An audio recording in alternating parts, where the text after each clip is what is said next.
ہمارے ایک عزیز اپنی داستان یوں نقل کرتے ہیں: ایک شام جب مال میں شاپنگ کے بعد میں نے بل کی ادائیگی کی غرض سے کیشیئر کو اپنا ڈیبٹ کارڈ دیا تو میری توقع کے خلاف اس کی مشین سے میسج آیا کہ اتنا پیسہ آپ کے اکاؤنٹ میں موجود نہیں ہے، جبکہ میرے اکاؤنٹ میں کم سے کم 50,000 سے بھی زیادہ پیسے ہونے چاہیے تھے۔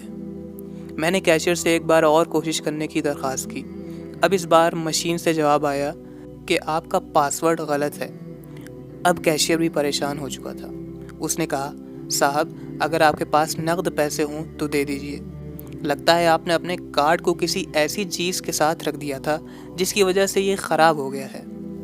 گھر لوٹتے وقت میرا ذہن مسلسل اس کے اس جملے کو دہراتا رہا: کیا آپ کے پاس دینے کے لیے نقد پیسے ہیں؟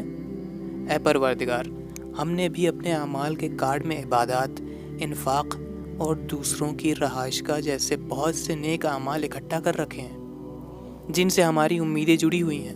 کہیں ایسا نہ ہو کہ حساب و کتاب کے روز ہم سے بھی کہا جائے کہ اعمال کم پڑ رہے ہیں، اور جب تعجب سے پوچھیں کہ ایسا کیسے ممکن ہے، ہم نے جو اتنے نیک اعمال انجام دیے وہ سب کہاں گئے؟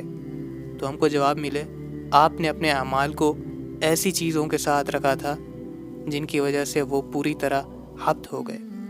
بخل کے ساتھ، حسد کے ساتھ، ربا کے ساتھ، خدا سے ناامیدی کے ساتھ، حب دنیا کے ساتھ۔ کہیں ایسا نہ ہو کہ ہم سے بھی یہی سوال ہو: نقد کیا لائے ہو؟ اور اس وقت ہمارا نامہ اعمال صاف اور ہاتھ خالی ہو۔ خدایا، ہم تیری پناہ چاہتے ہیں ہر اس چیز سے جو ہمارے نیک اعمال کو ختم کرنے کا باعث ہے۔